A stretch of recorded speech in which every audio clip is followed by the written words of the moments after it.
Olá, sejam bem-vindos para mais um vídeo aqui no canal Livros de Teologia. Meu nome é Suelen e é com muita alegria que hoje eu vou estar fazendo a apresentação deste livro aqui. Mas antes, se você ainda não é inscrito no canal, já te peço, se inscreva, ative as notificações para vocês não perderem nenhum vídeo que eu vou estar postando aí durante a semana. Vamos para as especificações do livro. E o nome do livro é Jesus no Antigo Testamento. O autor é Odilon Moreira. A altura do livro é de 23 centímetros. A largura é de 16 centímetros. A espessura é de 3,3 centímetros. São 708 páginas. As folhas são amarelas. O acabamento é de brochura. Editora Bereanos. Copyright 2022. É um autor brasileiro. Olha só como que é a frente do livro. Então, vai comentar sobre Jesus, né, no Antigo Testamento, de Gênesis a Deuteronômio. Lembrando que este é o volume 1. Ainda não saiu o volume 2, então a gente aí está na expectativa da chegada do volume 2. Então, aqui, gente, atrás, deixa eu mostrar aqui para vocês a lombada do livro. O miolo do livro é um miolo não muito bem acabado, né? Mas tudo bem. Vamos lá, vamos ler aqui atrás para vocês terem uma ideia mais ou menos. Jesus no Antigo Testamento, Gênesis a Deuteronômio. A obra de Jesus no Antigo Testamento, Gênesis a Deuteronômio, tem por finalidade auxiliar no resgate da expressão Jesus é o centro das Escrituras. Apesar de ser comum ouvirmos essa frase, percebe-se que na prática muitos estão deixando a leitura do Velho Testamento em segundo plano por entenderem que apenas o Novo Testamento tem validade para a atualidade. Sabemos que esse pensamento é um grande engano, portanto, toda a Escritura, Velho e Novo Testamento, são igualmente inspirados por Deus. Mesmo para aqueles que entendem que somente o Novo Testamento é válido para os nossos dias, acredito ser de fundamental importância conhecer o Velho Testamento para uma compreensão melhor no Novo. Jesus, bem como os escritores do Novo Testamento, recorreram à única fonte de autoridade divina nos seus dias, ou seja, as escrituras veterotestamentárias. Eram elas que detalhadamente apontavam para a vinda do Messias. Conhecer esse processo é mergulhar profundamente nas riquezas da revelação bíblica. O projeto de salvação do homem que pecaram afastou-se de Deus foi elaborado na eternidade pela Santa Trindade e posto em prática paulatina e gradualmente por figuras, símbolos, sombras e tipos, demonstrando assim a multiforme sabedoria do Criador. Nas Escrituras do Velho Testamento, Jesus deixa suas pistas indelegíveis para podermos encontrá-las. Assim, de Gênesis a Apocalipse, o tema central é de redenção do homem concentrada pela vida, morte e ressurreição de Jesus. Compreender o Velho Testamento sob essa perspectiva é permitir que as leituras falem por si, revelando Jesus nas suas páginas. Acredito que aqueles que examinarem essa obra nunca mais lerão o Pentateuco, senão sob a perspectiva do Cristo crucificado, que nele se apresenta nas entrelinhas, o autor. E aí, a gente já vai entrar aqui, olha, esse livro ele tem aí a orelha, tá? Para quem quer seguir o irmão. E aqui é o irmão Odilon, como tá aí na capa aí também, né? Vocês conseguem ver. Comprei esse livro na Shopee, gastei R$ 51,95. Comprei no dia 12/4. Tinha visto o review desse livro através do pastor Anderson Porto, Point Teológico, e foi através do canal dele que eu conheci essa obra. Lembrando que esse autor, o Odilon, né? Ele tem um livro sobre Levítico, gente, muito bom. Tem muitas e muitas páginas, tem muita coisa boa pra gente aprender por lá. E em breve também eu vou estar trazendo pro canal, tá bom? Vamos lá.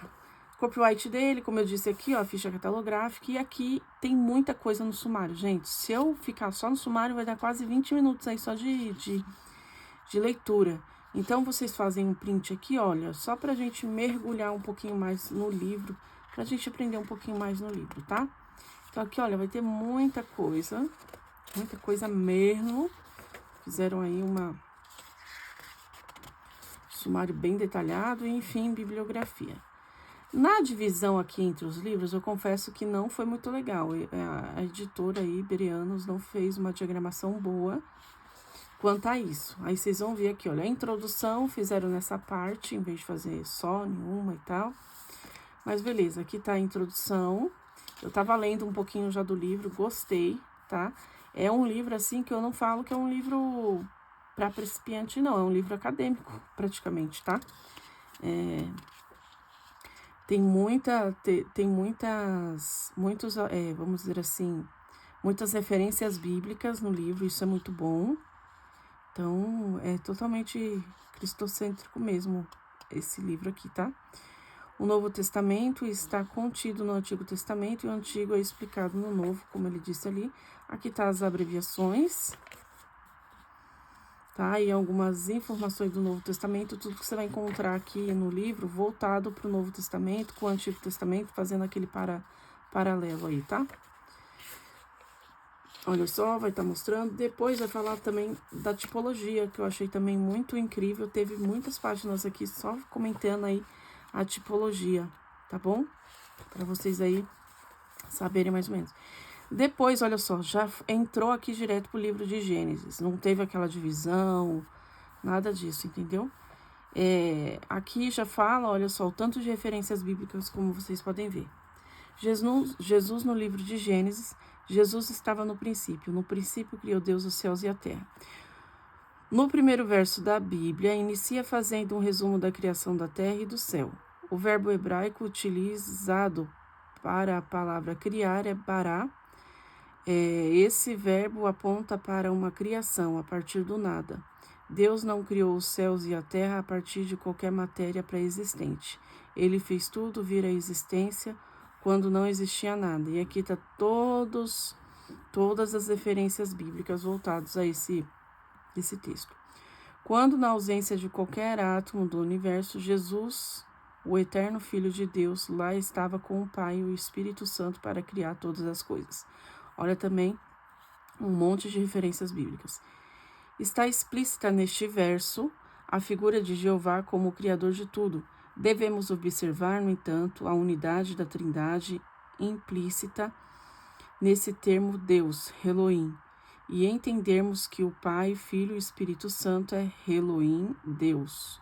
O conhecido verso de Deuteronômio 6,4 nos traz essa ideia de unidade da Trindade. Semá, ouve, ó Israel, Yahvé, o nosso Senhor, é o Filho de Deus. Deuteronômio 4, capítulo 6, versículo 4.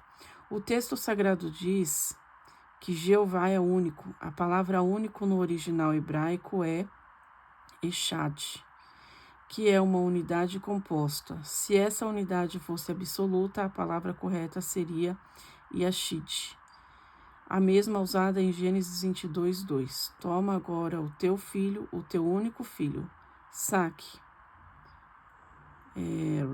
Acontece que Echad é uma unidade composta. É a Trindade. Como pode marido e mulher serem uma só carne? Gênesis 2, 24. A palavra uma nessa passagem é Echad, a mesma usada em Deuteronômio 6,4. Aqui está uma referência bíblica, onde você vai encontrar uma referência, quer dizer, de um livro, né? Que está falando a respeito daqui, tá? Aí aqui, dando continuidade, Jesus, outros versos na Escritura também trazem essa palavra hebraica Echad, cujo sentido implícito é a unidade na pluralidade. O termo Echad aparece na Bíblia hebraica por cerca de 885 vezes, e dentre elas destaco Gênesis 2:24, que diz: por isso deixa o homem pai e mãe e se unirá à sua mulher, tornando-se os dois uma só carne. Aqui a expressão um só é no original Echad. Esses curtos parágrafos sobre a Trindade, cujo assunto é de alta complexidade, tem por finalidade mostrar ao leitor que na obra da criação a Trindade estava trabalhando conjuntamente, lançando ainda mais luz. O que queremos dizer é, na palavra de Deus, em Gênesis 1:1, há a manifestação de 3 pessoas distintas numa só divindade. Dito isso, podemos falar da pessoa de Cristo na obra da criação. A doutrina da Trindade foi se desenvolvendo ao longo das páginas das Escrituras e a temos no Novo Testamento de forma bem clara. Jesus aparece como a segunda pessoa dessa Trindade e, como tal, é coautor da criação. Nas referências bíblicas seguintes, vemos Jesus também sendo o autor da criação. E aí tem todas essas referências bíblicas. E aí diz aqui, após essa síntese de Gênesis 1:1, podemos chegar a uma única conclusão. O primeiro versículo de Gênesis fala de Jesus, o Deus encarnado, como coautor no processo da criação, certo? E aí aqui já tem outro tema voltado, né, para o assunto geral do livro, que diz Jesus, o nosso sabato espiritual. Aqui tem a referência bíblica, Gênesis 2:1. Assim, pois, foram acabados os céus e a terra e todos o seu exército. E havendo Deus terminado no dia 7º a sua obra, que fizera, descansou nesse dia de toda a sua obra que tinha feito. E abençoou Deus o dia 7º e o santificou, porque nele descansou de toda a obra que como Criador fizera. Olha só, não vi, gente, que estava bem ali atrás, desculpem. Aí aqui fala aqui, ó, o sabate, descanso. Deve ser, como vocês podem ver, olha só, a diagramatura do livro também não ficou muito legal. Fez muito para dentro aqui, né? Podia ter dado um espaço e tal, de 1 centímetro, né? Mas, enfim, vamos lá. O sabate, descanso, deve ser interpretado não somente como a guarda do 7º dia ao longo dos anos. Deve-se ter em mente que Moisés, ao falar sobre o sábado, faz referência ao ano sabático, observando a cada ciclo de 6 anos, e ao ano sabático do jubileu, observando a cada ciclo de 49 anos. Vide meu comentário de Levítico, versículo por versículo, no capítulo 25, para mais detalhes sobre o sábado. O sábado, para os judeus, sempre foi tido na mais alta estima para se ter a dimensão da influência exercida por esse dia na vida cotidiana dos filhos de Israel. Segue a citação do estudioso Alfred Edersheim acerca de sua observância. E aí, aqui vai trazer aí o que ele diz, certo? Gênesis no livro de Gênesis, Jesus no livro de Gênesis, nada menos de 20 capítulos no Talmud de Jerusalém, a 24 no Babilônico, discutem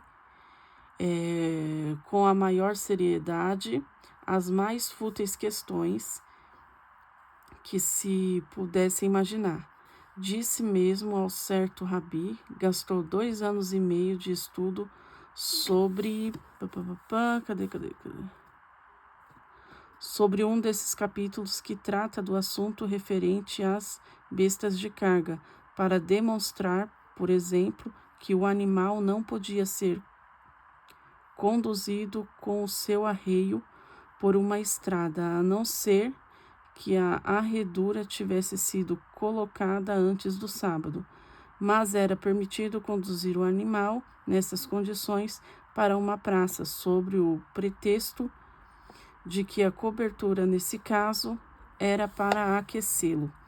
É mister que realizemos uma análise mais detalhada desse tão importante dia para a cultura judaica, para dessa forma entendermos a tipologia que nele se encontra. Vejamos alguns exemplos bíblicos. E aí traz aqui o exemplo bíblico. Tá bom?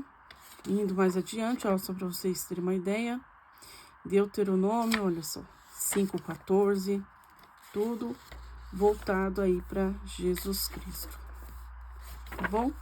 Já indo mais adiante, vamos pro livro de Êxodo.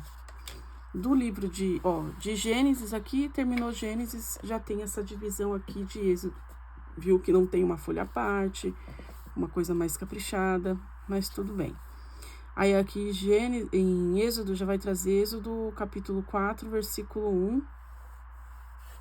Trouxe aí o exemplo. Desculpa, é isso mesmo, ó. Não é. Vai trazer aqui de Êxodo 2, versículo 1, tá? Indo mais adiante, olha só, tem muitas referências bíblicas aqui, gente. E aqui é só prestar atenção mesmo, porque como a diagramação não foi bem colocada aqui, como tem muita informação, olha só. De Êxodo tem mais do que Gênesis, tá? Só para deixar bem claro, ó, o tanto de páginas aqui no livro de Êxodo. E aí a gente já entra pro livro de Levítico, olha só, separação do Êxodo pro Levítico. Jesus e a oferta de holocausto, tá? Tá vendo? Lembrando, vai ter a segunda parte, só não sei o dia. Mas só tô dando uma pincelada mesmo aqui no livro, para vocês conhecerem mais a respeito do livro. No livro de Levítico também tem muita coisa. Olha o tanto de página que tem aqui, gente. Muita coisa também detalhando também. Livro de Levítico. Aí, indo pro livro de Número, a gente já vai vendo já isso daqui, olha só. Separação de Levítico pro livro de Número. Como de praxe, bastante referências bíblicas, tá? E aí a gente já entra aqui pro livro de Números, certo? Terminando o livro de Números, a gente já vai pra bibliografia, que tem muita coisa aqui, tá bom? Não foi da cabeça do irmão, o irmão estudou muito, trouxe muitos livros, né, pra aplicar aqui no livro dele também, tá bom? Então, este é mais um review. Eu espero muito que vocês tenham gostado aí do vídeo. Se você ainda não é inscrito no canal, já te peço, se inscreva, ative as notificações. Lembrando que eu tô com o projeto aí de trazer vídeo todos os dias pro canal, então vamos ver aí, vamos tentar manter essa meta aí em dia, tá bom? Então, Deus abençoe a todos e tchau!